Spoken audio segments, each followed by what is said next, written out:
Within a roughly 24-hour period, the Joe Biden presidency took a major hit with Joe Biden, not Joe Bomber, Joe Biden bombing Syria while appearing to back away from requiring the inclusion of a $15 federal minimum wage in the COVID relief bill that's working its way through Congress. Now, on the minimum wage, the Biden administration has come out and said, we're still committed to that. We might just do it outside of the COVID relief bill. We'll get into that in a moment, but not a good 24 hours for Joe Biden here. On Thursday, Joe Biden launched airstrikes in Syria. Now, why did Joe Biden do this? Well, he explained it, or at least tried to, in a letter to congressional leadership.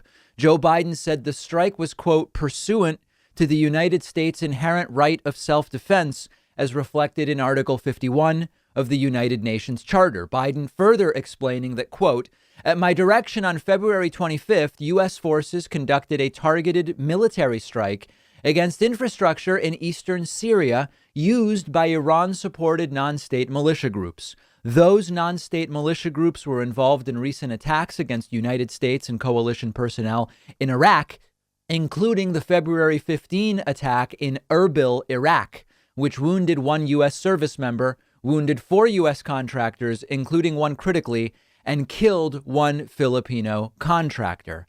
However, we are right back to the same issue of a president obtaining authorization for use of military force through Congress.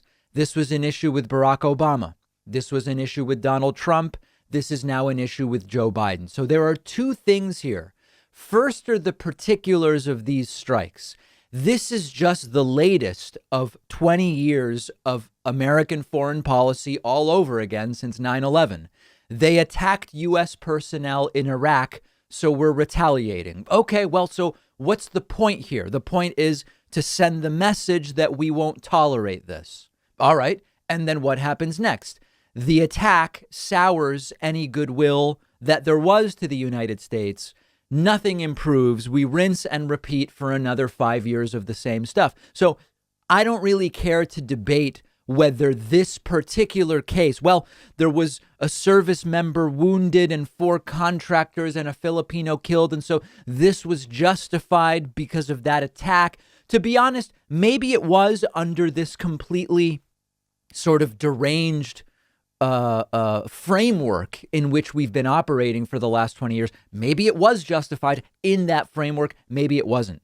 The questions are two. Number one, will we ever have a president who actually dislodges the decades-long status quo of repeating things that don't work and just extend the status quo? This obviously isn't going to do that, regardless of your opinion about this particular strike. And then further, we once again get to this issue of an authorization to use military force. This all goes back to resolutions from 2001 and 2002, which were passed to give the president the ability to go after the then President George W. Bush, to go after those who did the September 11th attacks. It was used to go into war with Iraq in 2003, which didn't do the September 11th attacks. But then it has been subsequently used to as the legal justification for a whole bunch of these different strikes, U.S. strikes in Syria, U.S. strikes elsewhere. And presidents always point back to the 2001 AUMF, authorization for the use of military force, as to why they can do it. But can they? Many Democrats say no. When it's a Democrat in office, many Republicans also say no, although they tend to shut their mouths when it's a Republican in the Oval Office doing the same thing. So we can't be hypocrites here. If the AUMF didn't cover Trump stuff in Syria, didn't cover Obama, didn't cover things George W. Bush did outside of the scope of responding to 9/11, it can't cover things that Joe Biden does either. So we just have to pick one. And I believe at this point, 20 years later, the AUMF is definitely no good. So for me, this is beyond any debate about this particular incident, this particular bombing. This is about more of the same once again in these never-ending conflicts. And then, coinciding with the minimum wage disaster, Joe Biden included a $15, coinciding with the Syria stuff is the minimum wage disaster. Joe Biden included a $15 minimum wage in his COVID relief bill. On technical grounds, it's not going to be in the Senate version of the COVID relief bill. Why? The Senate parliamentarian, Elizabeth McDonough, says a $15 minimum wage provision doesn't comply with rules governing what can be done via budget reconciliation.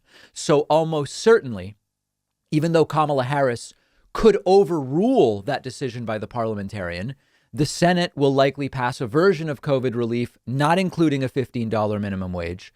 It'll go back to the House. The House will have to vote on that, and it will pass without the $15 minimum wage.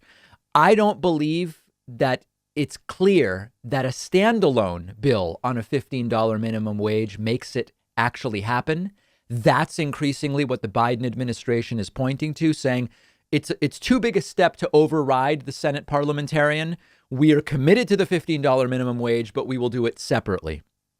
I don't know if that will happen. It's not clear to me that every Democratic senator wants a $15 minimum wage. So overall, not a good 48-hour period for Joe Biden, and we will, of course, be following this week.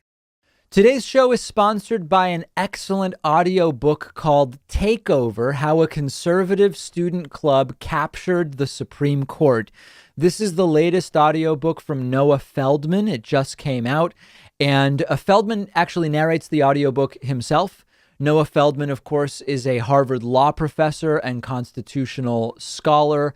You may remember him from his prominent role in Trump's impeachment #1. And the book Takeover looks at how the Federalist Society became the most powerful legal organization in the country. 6 of the 9 current Supreme Court justices are current or former members of the Federalist Society. And Takeover dives into what the organization is, what it stands for, its relationship with American politics. The Federalist Society is an organization anyone in my audience should be aware of. And the audiobook has a ton of excellent insight into it and the role it plays. I really enjoyed listening to the audiobook. I think anybody in my audience would as well. So grab Takeover by Noah Feldman. The audiobook is just $4.99, and you can get it at davidpakman.com/takeover or wherever you buy audiobooks.